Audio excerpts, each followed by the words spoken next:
새롭게 마련될 교육과정에 대해 국민 의견을 듣는 공청회 절차가 지난 토요일 마무리됐습니다. 역사 교과에 특정 표현을 넣어야 한다, 말아야 한다는 논란부터 생태전환 교육과 노동 교육이 축소됐다는 지적도 있었는데요. 마지막 총론 공청회에선 이런 논란이 폭력 사건으로까지 비화됐습니다. 먼저 영상부터 보시겠습니다.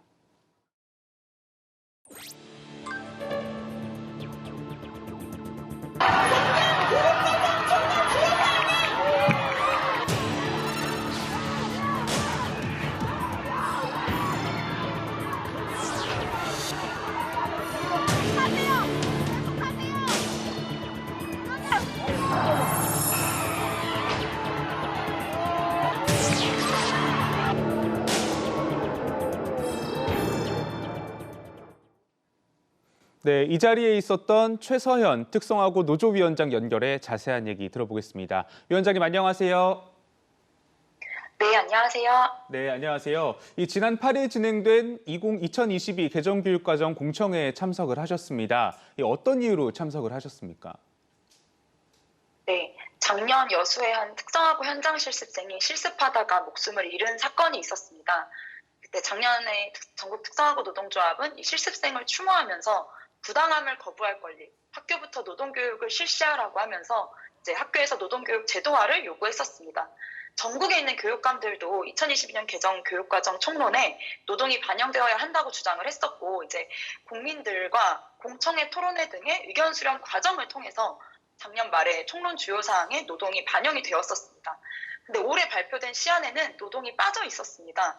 작년과 달라진 게 대통령 하나뿐입니다. 이에 조합원들과 분노하면서 총론에 노동이 꼭 들어가야 된다는 이야기를 하고 싶어서 공청회에 참여했습니다.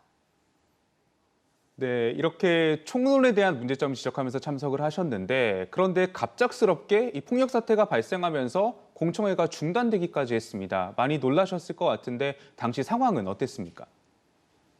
네, 제가 발언하기 전부터 이제 극우단체 회원들의 난동으로 공청회의 정상적 진행 자체가 좀 어려웠습니다. 사회자가 말을 할 때나 본인들과 입장이 다른 발표자가 발언을 할 때마다 소리 지르고 야유하고 욕하고 이런 것들을 계속 퍼부었습니다. 그런데 교육부는 계속 조용히 하라는 말만 되풀이를 했고 이것만 3시간 넘게 반복이 되었습니다.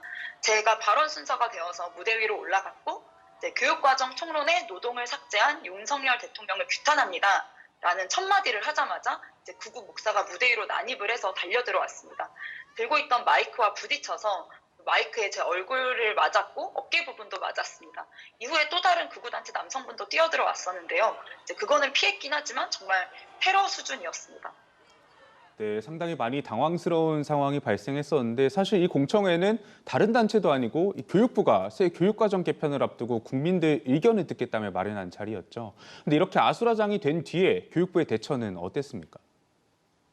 네, 교육부 관계자가 저보고 이제 상황이 진정이 안 되니 잠시 발언을 하지 말아달라고 요청을 했고 마이크를 가져갔습니다.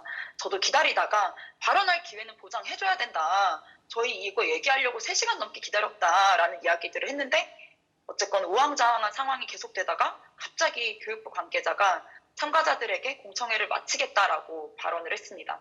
본인들이 주최한 공청회 자리에서 발언자가 제대로 말도 못하고 심지어 폭력까지 당할 상황이었는데 이에 아무런 조치나 대책을 마련하지 않고 공청회를 중단시켜버린 거죠. 그 뒤로 저희에게 따로 연락 한 번 없었습니다. 현장에서도 참 무능하고 무책임했는데 끝나고 4일이 지나도록 연락도 없고 이 의견 수렴 과정에 대한 대책도 없는 것을 보면서 정말 최악의 수준이라고 느꼈습니다. 무책임, 무능, 무대책, 종합 세트라고 생각합니다. 네, 이렇게 혼란스러운 상황에 발언 기회까지 많이 없었어서 많이 실망하셨을 것 같은데 2022 개정교육과정 얘기를 그럼 조금 더 다시 해보겠습니다. 의견 개진을 위해서 아까 말씀하셨던 것처럼 참석을 하셨죠.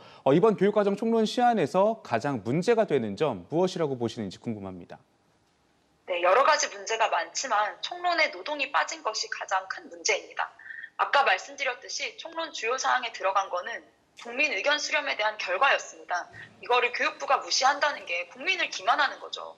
광주시 교육청이 진행했던 조사에 따르면 청소년 3,000명 중 90%가 노동인권 교육이 필요하다고 말을 했습니다. 학생도 전국에 있는 교육감들도 시민들도 바라는 것이 학교부터 노동교육입니다. 대통령 바뀌었다고 총론 내용이 바뀌어서야 되겠습니까? 윤석열 대통령이 노동에 대한 인식이 드러나는 상황입니다. 대통령 하나 바뀌었다고 교육 내용이 바뀌는 것이 아니라 주요 사항에 명시되었던 것처럼 총론의 노동이 포함되어야 합니다. 네, 이렇게 여전히 고졸 취업자가 많고 또 청소년 신분의 노동자도 많이 있습니다. 이런 상황에서 말씀하셨던 그런 노동교육이 왜 중요한지 또 총론에 반드시 들어가야 하는 이유는 무엇인지 설명 부탁드리겠습니다. 네, 지금 진행되고 있는 노동교육이 굉장히 부실합니다. 1년에 2시간 동영상 강의를 보거나 대강당에서 수백 명이 함께 노동교육을 듣습니다. 조합원들의 말로는 회사에서 상사에게 몇 도로 인사를 해야 되는지, 직장 상사에게 잘 보이는 법 등을 배운다고 했습니다.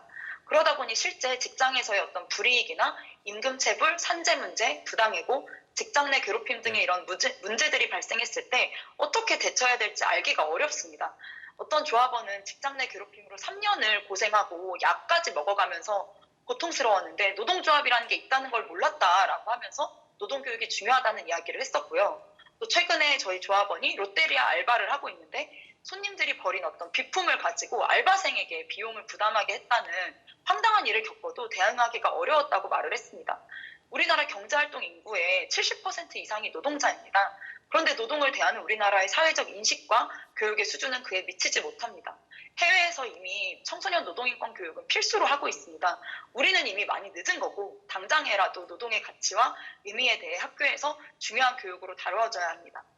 네, 이렇게 교육부가 지금 고졸 취업을 또 강조하고 있죠. 이렇게 강조하는 만큼 학생들의 직업적인 능력뿐 아니라 노동자의 권리까지도 배울 수 있는 교육 과정이 마련될 수 있으면 좋겠습니다. 위원장님, 오늘 말씀 잘 들었습니다. 네, 감사합니다.